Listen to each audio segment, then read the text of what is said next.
Hyper tension ചികിത്സിക്കപ്പെടാതെ പോകുന്നത് Alzheimer's സാധ്യത വർദ്ധിപ്പിക്കുമെന്ന് പഠന റിപ്പോർട്ട്. ന്യൂ സൗത്ത് വെയിൽസ് യൂണിവേഴ്സിറ്റിയിലെ ഗവേഷകരാണ് പഠനത്തിനു പിന്നിൽ. അമേരിക്കൻ അക്കാദമിക് ഓഫ് ന്യൂറോളജി പുറത്തിറക്കുന്ന ന്യൂറോളജി എന്ന ജേണലിലാണ് പഠനം പ്രസിദ്ധീകരിച്ചിരിക്കുന്നത്. 72 വയസ്സ് പ്രായമുള്ള 31,000-ലേറെ പേരുടെ ആരോഗ്യ വിവരങ്ങൾ ശേഖരിച്ചാണ് ഗവേഷകർ പഠനം നടത്തിയത്. ഓസ്ട്രേലിയ, സ്പെയിൻ, ജപ്പാൻ തുടങ്ങി 14 രാജ്യങ്ങളിൽ നിന്നുള്ളവരാണ് പഠനത്തിന്റെ ഭാഗമായത്. തുടർന്ന് നടത്തിയ പരിശോധനയിലാണ് 9% പേർ ഉയർന്ന രക്തസമ്മർദ്ദത്തിന് ചികിത്സ തേടാത്തവരാണെന്ന് കണ്ടെത്തിയത്. 51% പേർ ഹൈപ്പർ ടെൻഷന് മരുന്നെടുക്കുന്നവരും 36% പേർ ഉയർന്ന രക്തസമ്മർദ്ദം ഇല്ലാത്തവരുമാണ്.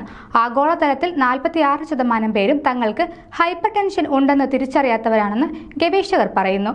ഹൈപ്പർ ടെൻഷനുള്ള 5-ൽ 1 മാത്രമേ അത് ഫലപ്രദമായി നിയന്ത്രണ വിധേയമാക്കുന്നുള്ളൂ എന്നും ഗവേഷകർ പറയുന്നുണ്ട്. കൂടുതൽ ആരോഗ്യ വാർത്തകൾക്കായി ഡോക്ടർ ലൈവ് TV സബ്സ്ക്രൈബ് ചെയ്യുക.